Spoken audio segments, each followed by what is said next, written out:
Merhaba arkadaşlar, tekrar birlikteyiz. Umarım keyfiniz yerindedir. Bugün günlerden Ali Poyraz Uzdemir.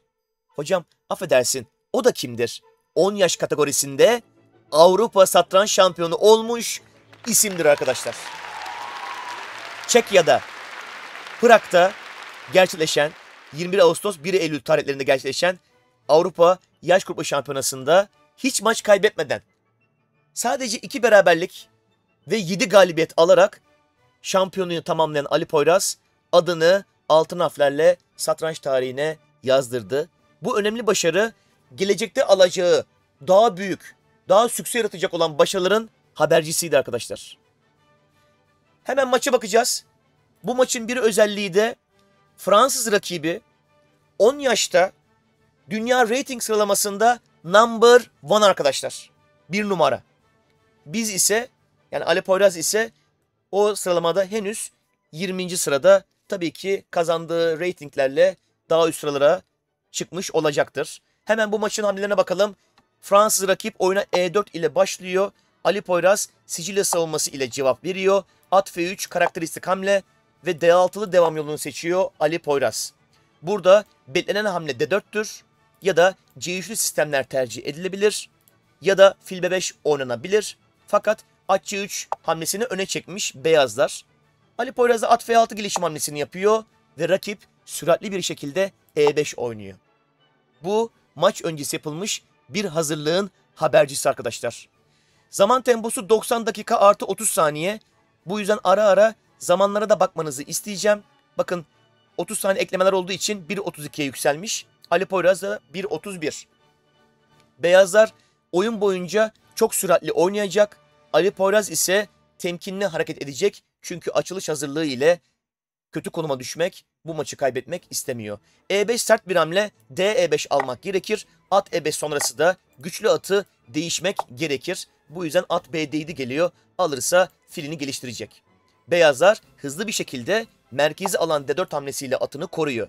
Ali Poyraz burada 16 dakika düşünüp E6 ile devam ediyor ki bu doğru hamle, teoride yer alan bir hamle. Beyazlar fil F4 oynuyor.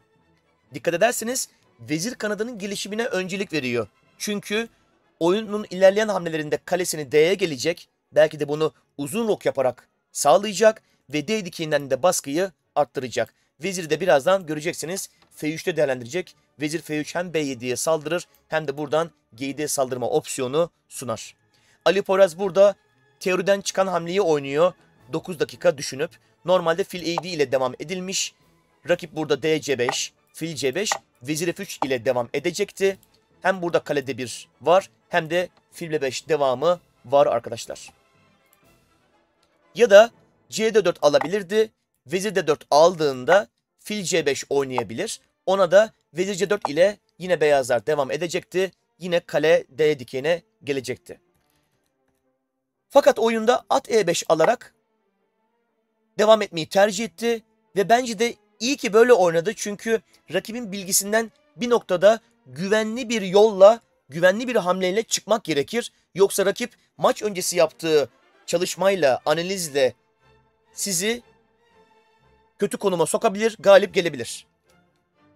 Burada fil E5 almış ve burada 17 dakika kadar düşünüp fil D7 oynuyor. Çünkü biliyor ki vezir F3 çok sert gelecek. Vezir F3'e hazırladığı hamle fil C6. Fil C6 ile vezire saldırdı. Beyazlar da hemen fil B5 gelerek açmazı alıyor. Filin bu saldırısını nötralize ediyor. Vezir D7 Ali Poyraz'ın hazırladığı hamleydi.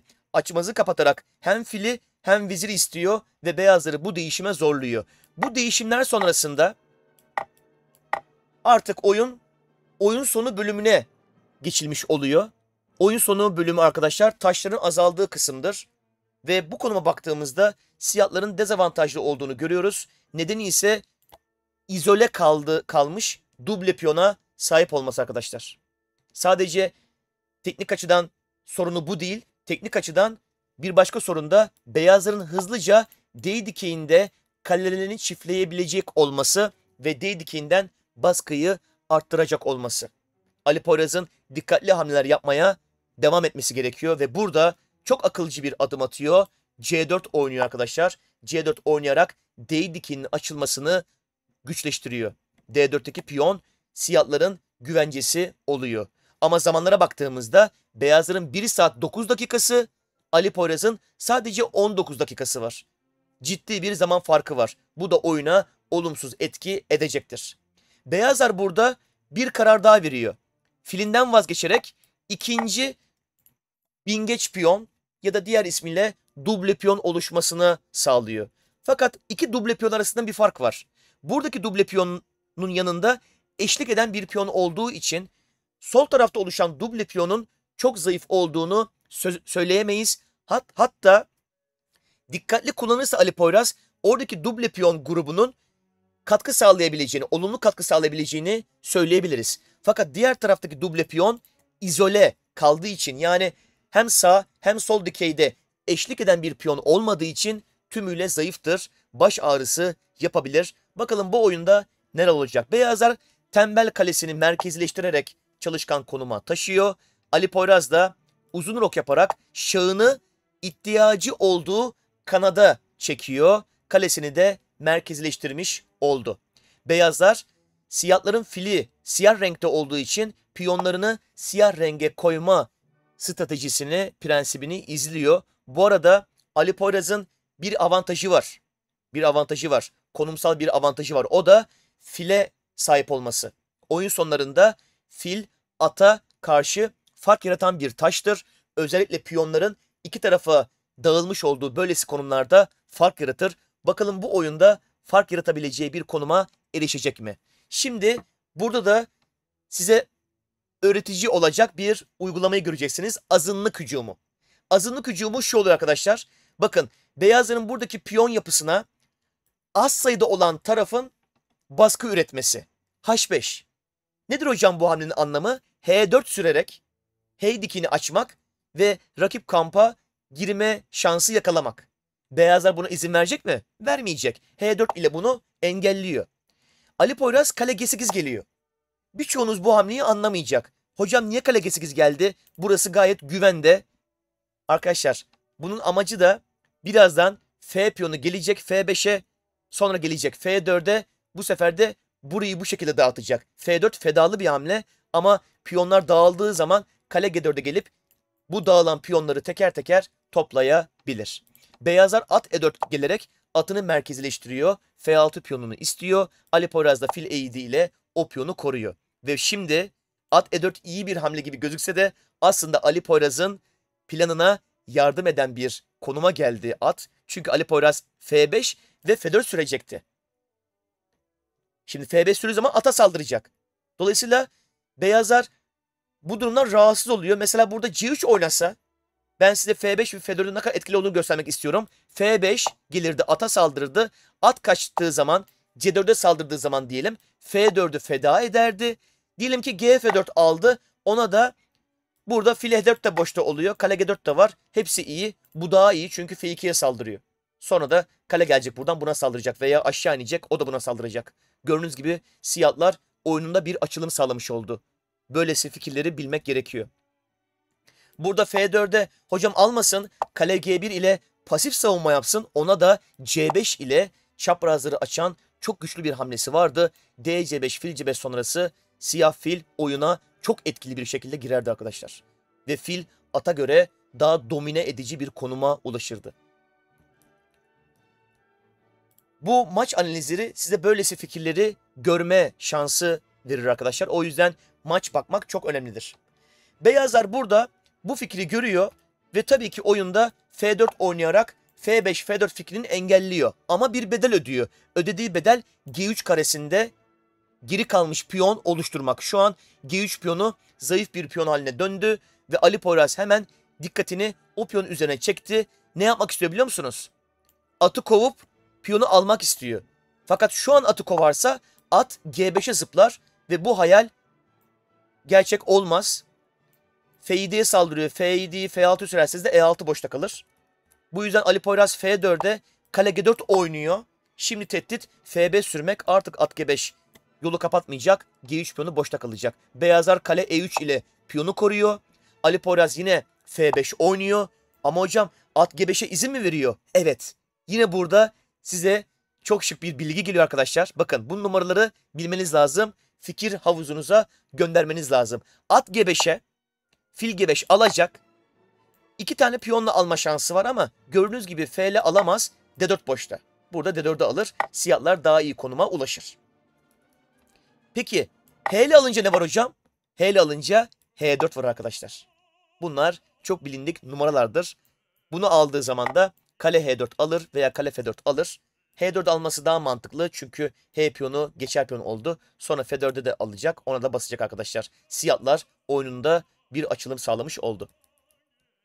Bu yüzden bunu gören beyazlar hemen atını geri çekiyor. Kaleye saldırıyor. Kale G6'da daha aktif bir konumda kalıyor. Duruma göre çiftleme yapmak için hazırlıyor. At da kendini H1'e çekerek G3'ü at korumasına devredip kalelerini serbest bırakıyor. Böylesi pasif hamleler tercih edilmez. Çünkü at gücünü tümüyle kaybetmiş oldu. Bir piyon uğruna kendini bağlamış oldu. Şimdi Ali Poyraz hangi taşını daha güçlü konuma sokabilir diye düşünüyor. Fil F6 ile D4'e ilk baskısını oluşturuyor.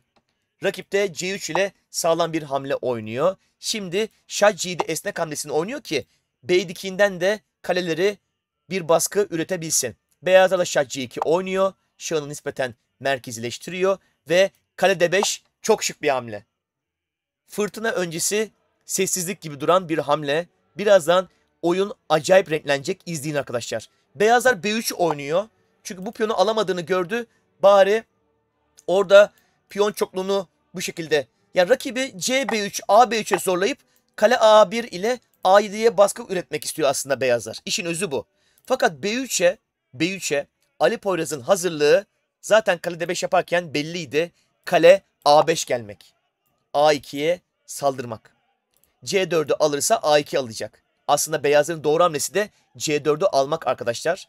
C4'ü almak yerine Şah B2 gelerek daha insani olanı bu yapmak beyazlar için kötü. Çünkü burada inanılmaz bir baskı artışı göreceksiniz. Şaşıracaksınız. Taşlar arasındaki ahenk sizi büyüleyecek arkadaşlar.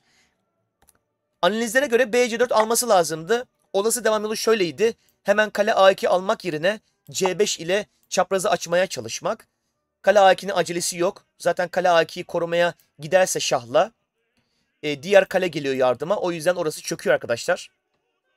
En olası devam yolu D5. Kale A2'ye şah B1. Buna kale A6 geri gelmesi lazımmış E6'yı korumak adına. D E6, F E6, at F2.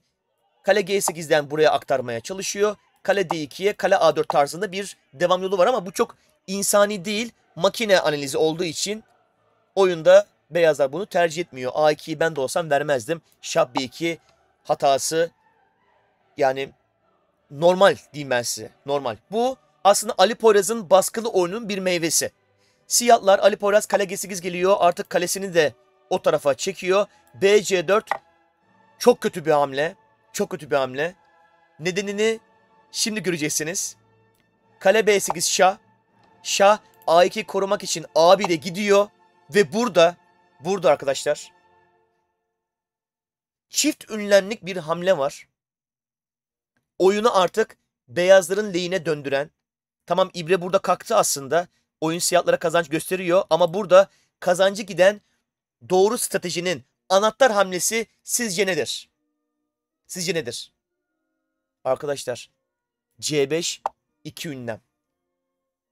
C5 ile başlayan bu çaprazdaki baskının nasıl sonuç vereceğini gördüğünüzde inanamayacaksınız. Gözünüzle inanamayacaksınız. Arkadaşlar eğer DC5 alsaydı, 3 katlı pasta yapsaydı, düşündüğünüz gibi Ali Poyraz bunu almayacaktı.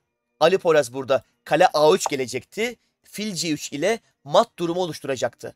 Tabii ki mattan kurtulmak için kalesinden vazgeçecekti beyazlar ama o zaman da materyal öne geçecekti siyahlar. Peki hocam bunu korumaya kalksın kale D3 gelerek. Onu da arkadaşlar akıl almaz bir hamle. Kale B3 gelerek fil C3 artık savunulamaz ve şu duruma bakmanızı istiyorum. İnanılmaz bir tablo, inanılmaz bir şaheser. İzninizle çayımdan yudum almak istiyorum. Evet, gerçekten keyif verici bir konum, büyüleyici bir an. Böylesi büyüleyici anlar çok az çıkar arkadaşlar oyunlarda. Evet, rakip burada kale E-D3 geliyor. Değişime girmek istemiyor. Kale A3 yine baskıyı arttıran bir hamle.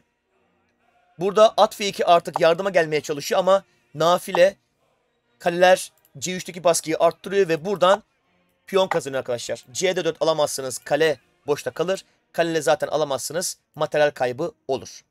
Kale C2 geliyor. Beyazlar çaresizce artık burada bocalama evresine giriyor. Ve Ali Poyraz şahımla geleceğim C4'ü alacağım diyor. Şahıyla gelmeye başlıyor. Bu tedirginliği yaşayan beyazlar alelacele at D1 geliyor. C3'ü korumaya çalışıyor. C3'ten de piyon kazanıyor. Ali Poyraz C3'ü alamaz beyazlar. Yeteri kadar taşı yok. Siyahlar son bir çaba için C5'i piyonlu feda ediyor. Şah aldığında arkaya inip piyonları alıp karşı oyun bulmak için. Ama nafile Ali Poyraz çok dikkatli oynuyor. Fil D4 gelerek atın oyuna girmesini engelliyor. At F2'den D3'ten girmeye çalışıyor. Beyazlar bu arada beyazların 51 dakikasına karşılık Ali Poyraz'ın sadece 38 saniyesi kaldığını, saniyeleri varken buraları oynadığına dikkatinizi çekmek isterim. Ama buraları kazanç. 30 saniye eklemede bir hayli yetecek bir vakit. O yüzden sorun yok. Kale B5 geri çekmiş. At D3'e şah C4 ver atı demiş. At E1'de kendini tutmuş. Kale B2 artık kale A2 mat istiyor. Bir tane şah çekmiş, sorun yok. Şah D5'ten E4'e yönelecek. Kale B2 aldığında C2 şah. Şah B1 kaçmak zorunda. Kale G3 alıyor. Aşağı inip açmaz yapmak istiyor. Mecburen kale yardıma gelmiş. Kale E1 ata açmazdan saldırmış. Kale E2 mecburen korumuş. Ve son dokunuş fil C3 ile ikinci bir saldırıya çaresiz kalıyor beyazlar. Şah C2 oynamış ama bu bir kurtuluş değil. Kale E1, kale E1, fil E1 sonrası Ali Poyraz fil önde kalıyor. Şah B2 alsa bile H4 gidecek, F4 gidecek. Piyonları veze çıkıp oyunu kazanacak arkadaşlar. İnanılmaz bir şaheser Ali Poyraz Uzdemir'den. Çok öğretici anlar var.